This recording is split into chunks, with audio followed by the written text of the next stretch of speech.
ಹಾಗೆ ಸರಿ ಅಂತ ಹೇಳಿಕೊಂಡು ಅಲ್ಲಿ ಒಂದು ಸಂದೇಶ ಕೊಡ್ತಾರೆ. ಯಾರು ಆತ್ಮೋದ್ಧತಿಯನ್ನು ಆತ್ಮೋನ್ನತಿಯನ್ನು ಬಯಸುವವರು ಈ ನಾಲ್ಕನ್ನು ಹೆಚ್ಚು ಬಯಸಬಾರದು ಅಂತ.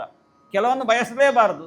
ಜೂಜು ಸಜ್ಜನರಿಗೆ ಹೇಳಿದ್ದಲ್ಲ, ಅಧರ್ಮಿಷ್ಠವಾದಂತಹ ಸ್ತ್ರೀ ಸಂಘ ಸಜ್ಜನರಿಗಲ್ಲ, ಮದ್ಯಪಾನ ನಮಗೆ ಹೇಳಿದ್ದೇ ಅಲ್ಲ, ನಮಗೆ ಪಾನ ಮಾಡಲಿಕ್ಕೆ ಬೇರೆ ಇಲ್ವಾ ವ್ಯವಸ್ಥೆಗಳು, ಮದ್ಯಪಾನ ಮಾಡಬೇಕು ಅಂತ. ಹಿಂಸೆ, ನಾವು ಹಿಂಸೆ ಮಾಡಲಿಕ್ಕೆ ಹುಟ್ಟಿದವರಲ್ಲ, ಹಿಂಸೆಯನ್ನು ನಿವೃತ್ತಿ ಮಾಡಲಿಕ್ಕೆ ಹುಟ್ಟಿದವರು. ಚಿನ್ನ ಎಷ್ಟು ಬೇಕಷ್ಟೇ, ಚಿನ್ನ ತೊಡಬಾರದು ಅಂತ ಯಾರು ಹೇಳಲಿಲ್ಲ, ಭಾಗವತರು ಇಲ್ಲಿ ಹೇಳಲಿಲ್ಲ, ವ್ಯಾಸರು ಹೇಳುವುದಿಲ್ಲ. ಚಿನ್ನ ಬೇಕಾದಷ್ಟು ಧಾರಣೆ ಮಾಡಿ, ಆದರೆ ಆಗ್ರಹ ಬೇಡ ಅಂತ ಅಷ್ಟೇ.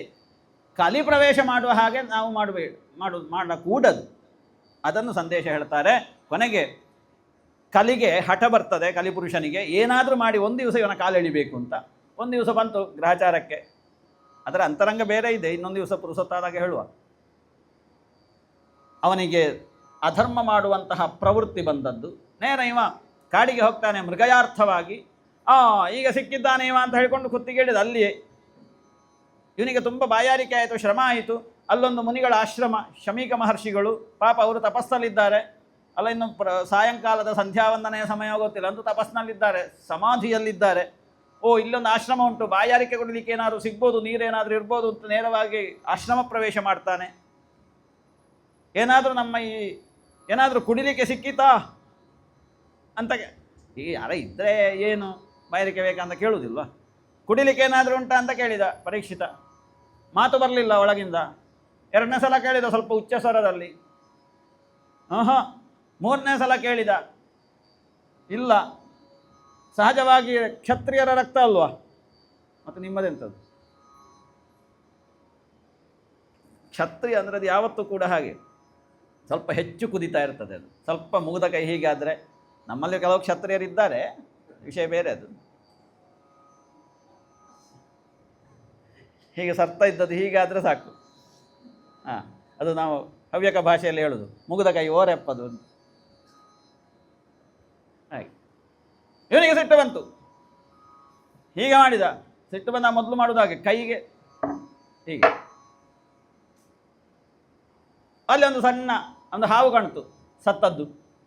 ಅದನ್ನೇ ತನ್ನ ಧನುಸ್ಸಿನ ತುದಿಯಿಂದ ಹೀಗೆ ಎತ್ತಿದಂದು ತಪಸ್ಸು ಮಾಡ್ತಾ ಇದ್ದಂತಹ, ಸುಮ್ಮನೆ ಕೂತಿದ್ದ, ಅವನ ಮನಸ್ಸಿನಲ್ಲಿ ಸುಮ್ಮನೆ ಕೂತಿದ್ದು ಅಂತ ತಪಸ್ಸು ಮಾಡ್ತಾ ಇದ್ದಂತಹ ಶಮೀಕ ಮಹರ್ಷಿಗಳ ಕೊರಳಿಗೆ ಹಾಕಿದೆ ಹೀಗೆ. ಏನು ಅಪರಾಧ ಇದು? ಗೊತ್ತಿಲ್ಲದೆ ಮಾಡಿದ್ರು ಅಪರಾಧವೇ ಅಲ್ವಾ? ಆನೆ ಗದ್ರು ಕಳ್ಳ, ಕುಂಬಳಕಾಯಿ ಗದ್ರು ಕಳ್ಳನೇ ಕಳ್ಳ. ಸರಿ, ಇವ ಹಾವಿನಾಗೆ ಬುಸುಗುಟ್ಟುತ್ತಾ ಹೋದ. ಇದರಲ್ಲೆಲ್ಲ ಒಂದೊಂದು ಪ್ರೇರಣೆ ಉಂಟು. ಬಹಳ ಬಹಳ ಬಹಳವಾದಂತಹ ಅಂತರಂಗದಿಂದ ಕೂಡಿದ ಸಂಗತಿಗಳ ಒಂದು ಪ್ರಕರಣ. ಎಲ್ಲೋ ಒಂದು ಕಡೆ ನಾನು ಬರೆದಿದ್ದೇನೆ ಅದನ್ನು.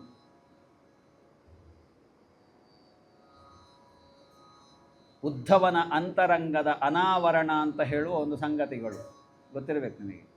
ಯಾಕೆ ಅವ ಪ್ರವೃತ್ತನಾದ ಅಂತ ಇದು ಮೇಲ್ನೋಟಕ್ಕೆ ಹೇಳ್ತಾ ಹೋಗುವುದು ನಾವು. ಹೋದ ಹಸ್ತಿನಾವತಿಗೆ. ಈ ಶಮೀಕ ಮಹರ್ಷಿಗೆ ಒಬ್ಬ ಮಗ ಇದ್ದ ಅಲ್ಲಿ, ಶೃಂಗಿ ಅಂತ ಅವನಿಗೆ ಹೆಸರು. ಯಾರೋ ಅವನ ಗೆಳೆಯರ ಜೊತೆಗೆ ಆಟ ಆಡ್ತಾ ಇದ್ದ ಅಲ್ಲಿ ಕಾಡಿನಲ್ಲಿ. ಅವನಿಗೆ ಗೊತ್ತಾಯ್ತಲ್ಲ, ರಾಮ, ಆ ಮಗುವಿಗೆ 5 ವರ್ಷ ಆಗಲಿಲ್ಲ ಪೂರ್ತಿ. ಆ ಮಗುವಿಗೆ ಗೊತ್ತಾಯ್ತು ನನ್ನ ತಂದೆಗೆ ಯಾರೋ ಅಪಮಾನ ಮಾಡಿದ್ದಾರೆ ಅಂತ. ಆ ತಪಸ್ವಿಯಾದಂತಹ ಬಾಲಕನ ಸಿಟ್ಟು ನೋಡಬೇಕಿತ್ತ ಆವಾಗ. ನಮಗೆ ಮರ್ತೋಗಿದೆ ಎಂಥ ಸಿಟ್ಟು ಗೊತ್ತುಂಟದು ಆವಾಗ. ಆ ಸಿಟ್ಟಲ್ಲಿ ನನ್ನ ಅಪ್ಪನಿಗೆ ಯಾರು ಈ ಅವಮಾನವನ್ನು ಮಾಡಿದ್ದಾರೆ, ಆ ಅವಮಾನ ಮಾಡಿದ ಎಂಥದ್ದೇ ಸಾರ್ವಭೌಮ ಆಗಿರಲಿ, ಚಕ್ರವರ್ತಿ ಆಗಿರಲಿ, ಇಂದಿನಿಂದ 7ನೇ ದಿವಸಕ್ಕಾಗಿ ತಕ್ಷಕ ಕಚ್ಚಿ ಸಾಯಲಿ ಅಂತ ಹೇಳಿಕೊಂಡು ಶಾಪ ಕೊಟ್ಟ.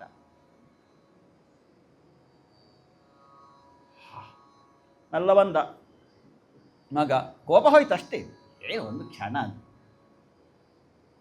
ಅದು ಬ್ರಾಹ್ಮಣರ ಕೋಪ ಯಾವಾಗಲಾಗೆ, ಬ್ರಾಹ್ಮಣರ ನೋಡಿ ನಾವು ಕಲಿಬೇಕು. ಬ್ರಾಹ್ಮಣರ ಕೋಪವನ್ನು ನೋಡಿ ನಾವು ಬ್ರಾಹ್ಮಣರು ಕಲಿಬೇಕು. ಅಜ್ಜನ ಕಾಲದ ತೆಂಗಿನ ಮರದ ವಿಷಯದಲ್ಲಿ ಆದಂತಹ ಜಗಳ, ದ್ವೇಷ, ಆ ತೆಂಗಿನ ಮರ ಸತ್ತು ಅಲ್ಲಿ ಇನ್ನೊಂದು ಮನೆ ಬಂದು ಎದ್ದು ನಿಂತಿನ ಮಾರಾಯರೆ. ಇವ ಊಟ ಮಾಡಲಿಕ್ಕಿಲ್ಲ ಆ ಮನೆಯಲ್ಲಿ. ಹೋಗಿ ಹೀಗೆ ಸಿಕ್ಕಿದಾಗ ಜಾತ್ರೆಯಲ್ಲಿ ಸಂತೆಯಲ್ಲೆಲ್ಲ ಮಾತಾಡಿ ಮಸಾಲೆ ಪುರಿ ಎಲ್ಲ ತಿನ್ಬೋದು, ಊಟ ಮಾಡಲಿಕ್ಕಿಲ್ಲ. ಇದರಷ್ಟು ದೊಡ್ಡ ಮೂರ್ಖತನ ನಮ್ಮ ಹವ್ಯಕರಲ್ಲಿ ಬ್ರಾಹ್ಮಣರಲ್ಲಿ ಬೇರೆ ಉಂಟ?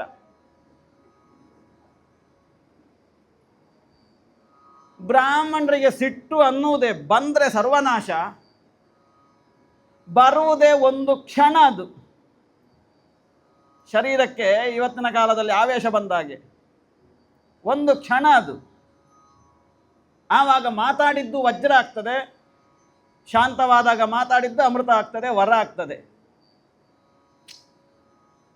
ಇದೆಲ್ಲ ನಮಗೆ ಭಾಗವತ ಅನ್ನೋದು ಕೇವಲ ಕಥೆಯಲ್ಲ, ಜೀವನದ ವ್ಯಥೆಯನ್ನು ಹೋಗಲಾಡಿಸುವುದಕ್ಕಿರುವಂತಹ ನಿತ್ಯ ಸತ್ಯ ಅನ್ನೋದನ್ನು ಅರ್ಥ ಮಾಡಿಕೊಳ್ಳಬೇಕು.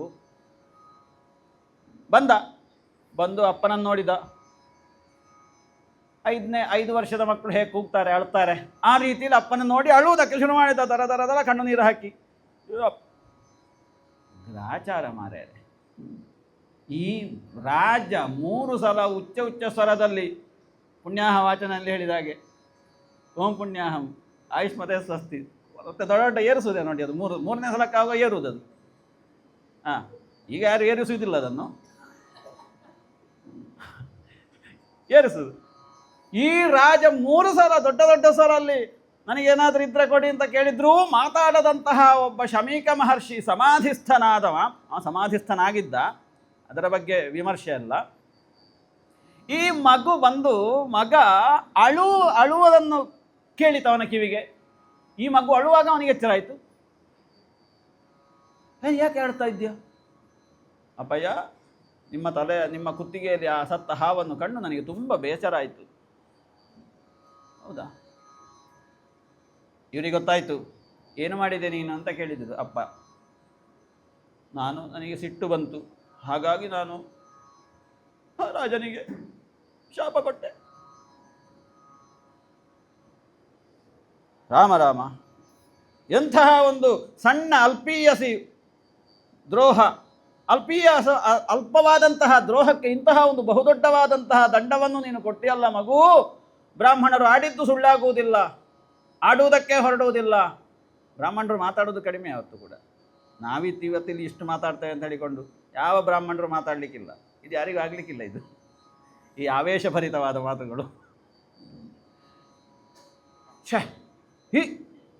ಅವ ಯಾರು?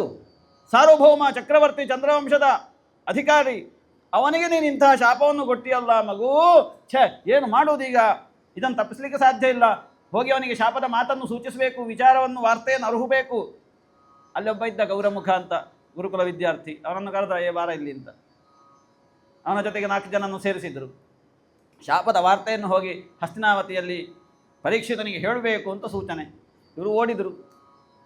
ಇರುವುದೇ 7 ದಿವಸ ಮಾರಾಯರೆ. ಹೋದರು. ಇವ ಅಲ್ಲಿ ಆಗಲೇ ಹೋಗಿದ್ದಾನೆ, ತಲುಪಿದ್ದಾನೆ ಹಸ್ತಿನಾವತಿಗೆ. ಅವನಿಗೆ ತಲೆ ಬಿಸಿಯಾಗಿದೆ. ಇಂಥ ಒಂದು ಹೇಸಿಗೆ ಆಗಿದೆ ಮನಸ್ಸಿಗೆಯೋ, ಇಂಥ ಒಂದು ಕೆಲಸವನ್ನು ಮಾಡಿದ್ನಲ್ಲ. ನೋಡಿ, ಕಲಿಪುರುಷ ಅಂದರೆ ಹಾಗೆ.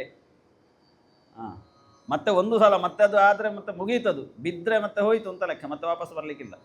ಇವನಿಗೆ ಅಥ ಮಹೀಪತಿಸ್ತಥ ಗರ್ಹ್ಯ ಕರ್ಮ, ಆ ಗರ್ಹ್ಯವಾದ ನಿಂದಿತವಾದಂತಹ ಕರ್ಮವನ್ನು ಆಲೋಚನೆ ಮಾಡಿ, ಏನು ಮಾಡುವುದು ಈಗ? ಹೇಗಾದರೂ ಆ ಬ್ರಾಹ್ಮಣರು ಶಾಪ ಕೊಡದೆ ಅವರು ಇರಲಿಕ್ಕಿಲ್ಲ.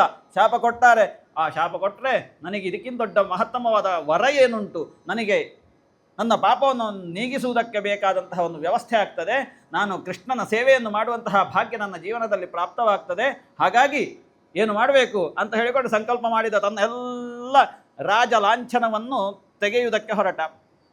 ಮಗನಾದಂತಹ ಜನಮೇಜನಿಗೆ ಪಟ್ಟವನ್ನು ಕಟ್ಟಿದ ಚಂದ್ರವಂಶದ. ಆ ಹೊತ್ತಿಗಾಗುವಾಗ ಇವರು ಓಡಿಕೊಂಡು ಬಂದರು ಗುರುಕುಲದವರು. ಗೌರಮುಖನ ನೇತೃತ್ವದಲ್ಲಿ ದಂಡು ಬಂದು ವಿಷಯವನ್ನು ಹೇಳಿದರು. ಹೀಗೆ ನೀನಿನ್ನು ಇರುವುದು 7 ದಿವಸ. 7 ದಿವಸದಲ್ಲಿ ತಕ್ಷಕ ಬಂದು ಕಚ್ಚಿ ನೀನು ಸಾಯ್ತಿ. ಬಹಳ ಸಂತೋಷ ಆಯಿತು ಪರೀಕ್ಷಿತನಿಗೆ. ಅಭಿವಂದನೆ ಮಾಡಿದ್ದೇನೆ ಅಂತ ಹೇಳಿ ಅವರನ್ನು ಗೌರವಿಸಿ ಕಳುಹಿಸಿದ. ಶಾಪ ಅಲ್ವಾ, ದೊಡ್ಡ ಸಂಗತಿ ಅಲ್ಲ, ಬೇರೆ ಎಂತ ಬರಲಿಲ್ಲಲ್ಲ. ಶಾಪ ಬಿಟ್ಟರೆ ಬೇರೆ ಎಂಥದ್ದು ಬಂದಿದೆ? ಎಂತ ಬರಲಿ, ಶಾಪ ಮಾತ್ರ ಅಲ್ಲ, ಸೂಚನೆ. ನಮಗೆ ಆಗ್ತಿದ್ರೆ ನಾವು 7 ದಿವಸ ಕಾಯ್ತಿರಲಿಲ್ಲ. ಮೊದಲೇ ಹೇಳದೆ ಮನೆಯಿಂದ ಹೋಗಿ ಯಾವುದಾದ್ರು ಹಲಸಿನ ಮರ ನೋಡ್ತಿದ್ದೆವು, ಅಥವಾ ಗೇರಿನ ಮರ, ಬೀಜದ ಮರ. ತಕ್ಷಕನಿಗೊಂದು ಕೆಲಸ ಉಳಿದಿತ್ತು, ಇಲ್ಲ ಅಷ್ಟು ದೂರದಿಂದ ಇಲ್ಲಿಗೆ ಬರುವುದು. ನಾವು ಅದೆಲ್ಲ ಉಪಕಾರ ಮಾಡ್ತೇವಪ್ಪ. ಇವನಿಗೆ ಸಂತೋಷ ಆಯಿತು, ಇವತ್ತಾದರೂ ಕೂಡ ಒಂದು ನಿವೃತ್ತಿ ಸಿಕ್ತಲ್ಲ ಅಂತ, ಇವತ್ತಾದರೂ ಒಂದು ರಿಟೈರ್ಮೆಂಟ್ ಉಂಟಲ್ಲ ಪರೀಕ್ಷಿತನಿಗೆ. ಸರಿ, ಎಲ್ಲವನ್ನು ಬಿಟ್ಟು ನಾನಿನ್ನು ಕೃಷ್ಣಾಂಘ್ರ ಸೇವಾ ಮಧಿಮನ್ಯಮಾನ, ಕೃಷ್ಣನ ಸೇವೆಯನ್ನು ಮಾಡಬೇಕು, ಅದಕ್ಕೆ ಬೇಕಾಗಿ ನಾನು ತೆರಳುತ್ತೇನೆ ಅಂತ ಹೇಳಿಕೊಂಡು ಗಂಗಾ ನದಿಗೆ ಹೋಗ್ತಾನೆ. ಪೂರ್ವಾಭಿಮುಖವಾಗಿ ದರ್ಭೆಯನ್ನು ಹರಡ್ತಾನೆ, ಉತ್ತರಾಭಿಮುಖವಾಗಿ ಕೂತ್ಕೊಳ್ತಾನೆ, ಧ್ಯಾನಸ್ಥನಾಗ್ತಾನೆ. ಆ ಕಾಲಕ್ಕೆ ಅನೇಕ ಬ್ರಾಹ್ಮಣರೆಲ್ಲ ಬಂದರು. ಇವನ ಭಾಗ್ಯದ ಪಂಕ್ತಿ ತೆರೆಯಲ್ಪಟ್ಟಿದೆ. ಅವರನ್ನೆಲ್ಲ ಸೇರಿಸಿ ಉಪಚಾರಾದಿಗಳನ್ನು ಮಾಡಿ ಆ ಗಂಗಾ ನದಿಯ ಶುಭ್ರತಮವಾದಂತಹ ಮೋಕ್ಷಕ್ಕೆ ದಾರಿಯನ್ನು ತೋರಿಸುವಂತಹ ಆ ನದಿ ತೀರದಲ್ಲಿ ಇವ ಇದ್ದಾನೆ. ಪರೀಕ್ಷಿತ ಮಹಾರಾಜ ಪರಮ ಭಾಗವತ ಕೃಷ್ಣ ಸೇವೆಯನ್ನು ಮಾಡುವುದರ ಮೂಲಕವಾಗಿ ತನ್ನ ಈ ಕೊನೆಯ 7 ದಿವಸಗಳನ್ನು ನಾನು ಕೃಷ್ಣ ಸೇವೆಗಾಗಿ ಮೀಸಲಿಟ್ಟು ಮತ್ತೆ ಏಳಬೇಕು, ಜೀವನದಲ್ಲಿ 7 ದಾಟಬೇಕು, 8 ಹಿಡಿಬೇಕು. ಶಾಪ ಬಂದದ್ದು ಒಳ್ಳೆಯದಾಯಿತು ಅಂತ ಹೇಳಿ ಕುಳಿತುಕೊಳ್ತಾನೆ. ಆವಾಗ ಎಲ್ಲಿಯೋ ಹೋಗುವವರು, ನಮಗನಿಸುವುದಲ್ಲ, ಅವರಿಗೆ ಎಲ್ಲಿಗೋ ಹೋಗೋದು, ಎಲ್ಲಿಗೆ ಅಂತ ಗೊತ್ತಿಲ್ಲ. ಅಂಥ ಒಬ್ಬ ಪುಣ್ಯಾತ್ಮರು ಅವಧೂತ ಚಕ್ರವರ್ತಿಗಳು ಶುಕ ಮಹರ್ಷಿಗಳು ತತ್ರ ಭವದ್ ಭಗವಾನ್ ವ್ಯಾಸಪುತ್ರೋ ಯದೃಚ್ಛಯಾಗ ಮಠಮಾನ್ ಅನಪೇಕ್ಷ. ಭೂಮಿಯಲ್ಲಿ ಸಂಚಾರ ಮಾಡುವವರು ಎಲ್ಲಿಗೋ ಬಂದು ಸೇರಿದ್ದಲ್ಲಿಗೆ ಪರೀಕ್ಷಿತ ಮಹಾರಾಜನ ಇರುವಲ್ಲಿಗೆ ಪ್ರಾಯೋಪವೇಶ ಮಾಡಿದಲ್ಲಿಗೆ. ಆ ಪ್ರಾಯೋಪವೇಶ ಮಾಡಿದಲ್ಲಿಗೆ ಬಂದಂತಹ ಕಾಲಕ್ಕೆ ಇವನು ನೋಡುವಾಗ ಅಲ್ಲಿದ್ದ ಬ್ರಾಹ್ಮಣರು ಅವನ ಮಹತ್ವವನ್ನು ತಿಳಿದಂತಹ ಬ್ರಾಹ್ಮಣರು. ಕೆಲವು ಬ್ರಾಹ್ಮಣರಿಗೆ ಅರ್ಥ ಆಗುವುದಿಲ್ಲಲ್ಲ ಮಹಾತ್ಮರ ಚರ್ಯೆ ಏನು ಅಂತ, ಬಾಯಿಗೆ ಬಂದಾಗ ಬೈತಾ ಇರ್ತಾರೆ. ಮತ್ತೆ ಅದರಲ್ಲಿ ಆ ಗುಂಪಲ್ಲಿ ಕೆಲವು ಬ್ರಾಹ್ಮಣರಿಗೆ ಅರ್ಥ ಆಗಿತ್ತು ಅವ ಯಾರು ಶುಕ ಮಹರ್ಷಿ ಅಂತ. 14 ವರ್ಷ ಬಾಲಕ, ಹಾಗೆಂತ ಆತ್ಮಜ್ಞಾನಿ, ಅವನನ್ನು ಮೊದಲೇ ತಿಳ್ಕೊಂಡಿದ್ದಾನೆ. ಅವನನ್ನು ತಿಳ್ಕೊಂಡವರು ಪ್ರಾಯ ಆದರೂ ಕೂಡ ಪ್ರಾಯ ಆಗದವರಾಗಿರ್ತಾರೆ ಅಂತ. ಅದೊಂದು ಸಣ್ಣ ಒಂದು ಪಾಯಿಂಟ್. ಅದು ನಮಗೆ ಪ್ರಾಯ ಆಗದಾಗಿರಬೇಕು ಜೀವನದಲ್ಲಿ, ಇನ್ನು ಮುಂದೆ ಆದರೂ ಅವನನ್ನು ಗಟ್ಟಿ ಹಿಡ್ಕೊಳ್ಳಿ. ಹಾಗೆ ಅವನನ್ನು ಸ್ತುತಿ ಮಾಡಿ ಅವನಿಗೆ ಸರ್ವ ಉಪಚಾರವನ್ನು ಶುಕ ಮಹರ್ಷಿಗಳಿಗೆ ಮಾಡಿ ಪರೀಕ್ಷಿತ ಮಹಾರಾಜ ಅವರಲ್ಲಿ 2 ಪ್ರಶ್ನೆಗಳನ್ನು ಕೇಳ್ತಾನೆ. 2 ಪ್ರಶ್ನೆ. ಹುಟ್ಟಿನಿಂದ ಸಾಯುವಲ್ಲಿವರೆಗೆ ಮನುಷ್ಯ ಏನು ಮಾಡಬೇಕು, ಸಾಯುವ ಕಾಲಕ್ಕಾಗುವಾಗ ಏನು ಮಾಡಬೇಕು, 2 ಪ್ರಶ್ನೆ. ಇದಕ್ಕೆ ಉತ್ತರ ನೀವು ಹೇಳಿ ಅಂತ. ಅಲ್ಲಿದ್ದ ಬ್ರಾಹ್ಮಣರೆಲ್ಲ ಬೇರೆ ಬೇರೆ ಪುಸ್ತಕ ನೋಡಿದರು, ಎಲ್ಲಿಯೂ ಅದಕ್ಕೆ ವಾಕ್ಯ ಸಿಗಲಿಲ್ಲ ಆ 2 ಪ್ರಶ್ನೆಗೆ ಉತ್ತರ. ಕೊನೆಗೆ ಬಹಳ ಆಲೋಚನೆ ಮಾಡಿ ಪರೀಕ್ಷಿತ ಮಹಾರಾಜನ ಈ ಪ್ರಶ್ನೆಗೆ ಉತ್ತರ ಹೇಳಬೇಕು. ವರೀಯಾನೇಶತೆ ಪ್ರಶ್ನ ಕೃತೋ ಲೋಕಹಿತೋ ನೃಪ. ಅಯ್ಯ ಪರೀಕ್ಷಿತನೇ, ಅತ್ಯಂತ ಉತ್ತಮ ಪ್ರಶ್ನೆಗಳಲ್ಲಿ ಉತ್ತಮವಾದ ಪ್ರಶ್ನೆ ಇದು. ಇದು ಲೋಕಾನುಗ್ರಹಕ್ಕೆ ಕಾರಣವಾಗಬಹುದಾದಂತಹ ಪ್ರಶ್ನೆ. ನೋಡಿ ನಮ್ಮ ಭಾಗ್ಯ ನೋಡಿ, 2 ಪ್ರಶ್ನೆ ಕೇಳಿದ್ದರಿಂದ ನಮಗೆ ಇವತ್ತು ಸಪ್ತಾಹ ಮಾಡುವಾಗ ಆಯ್ತು. ಇಲ್ಲದಿದ್ರೆ ಯಾರು ಸಪ್ತಾಹ ಮಾಡ್ತಾರೆ? ಯಾರು ಸಪ್ತಾಹ ಮಾಡುವುದಿಲ್ಲ. ಈ 2 ಪ್ರಶ್ನೆ ಹುಟ್ಟಿದ ಕಾರಣ ಅಲ್ವ ಸಪ್ತಾಹ ಆಗುವುದು. ಆಲೋಚನೆ ಮಾಡಿ ನೀವು, ಹುಟ್ಟಿನಿಂದ ಸಾಯುವವರೆಗೆ ಏನು ಮಾಡಬೇಕು, ಸಾಯುವ ಕಾಲಕ್ಕಾಗುವಾಗ ಏನು ಮಾಡಬೇಕು ಅಂತ ಈ 2 ಪ್ರಶ್ನೆ ಹುಟ್ಟದಿದ್ದರೆ ನನಗೆ ಸಪ್ತಾಹದಲ್ಲಿ ಪಾರಾಯಣ ಮಾಡುವ ಭಾಗ್ಯವೇ ಬರ್ತಿರಲಿಲ್ಲ. ಸುಮ್ಮನೆ ಮನೆಯಲ್ಲಿ ಕೂತಿರ್ತಿದ್ದೇನೆ ನಾನು. ನಾವೆಲ್ಲ ನಿಮ್ಮನ್ನೆಲ್ಲ ಕಾಣುವ ಭಾಗ್ಯವೂ ನನಗೆ ಬರ್ತಿರಲಿಲ್ಲ ಆ 2 ಪ್ರಶ್ನೆ ಹುಟ್ಟದಿದ್ದರೆ ಅಂತ ನನಗೆ ಅನಿಸುವುದು. ವಿಷಯವೂ ಹೌದದು. ಇಲ್ಲದಿದ್ದರೆ ವರೀಯಾನೇಶತೆ ಪ್ರಶ್ನ ಕೃತೋ ಲೋಕಹಿತೋ ನೃಪ. ಲೋಕಹಿತವಾದಂತಹ ಪ್ರಶ್ನೆಯನ್ನು ನೀನು ಕೇಳಿದ್ದೀ, ಇದಕ್ಕೆ ಉತ್ತರ ಇಷ್ಟೇ. ಎಲ್ಲ ಬೇರೆ ಬೇರೆ ಇವತ್ತೆಲ್ಲ ಹೀಗೆ ಹಾಳಾಗಿ ಹೋಗಿದೆ, ಆದರೆ ಈ ರೀತಿಯಾಗಿ ಮಾಡುವಂಥದ್ದು ಏನು, ಇದು ಅತ್ಯದ್ಭುತವಾದಂತಹ ವ್ಯವಸ್ಥೆ ಇದು. ಆದ ಕಾರಣ ನೀ ಕೇಳಿದ ಪ್ರಶ್ನೆಗೆ ಉತ್ತರ 1 ವರ್ಡ್. ತಸ್ಮಾತ್ ಭಾರತ ಸರ್ವಾತ್ಮ ಭಗವಾನ್ ಈಶ್ವರೋ ಹವಿ ಶ್ರೋತವ್ಯ ಕೀರ್ತಿತವ್ಯಶ್ಚ ಧ್ಯೇಯ ಪೂಜ್ಯಶ್ಚ ನಿತ್ಯದ.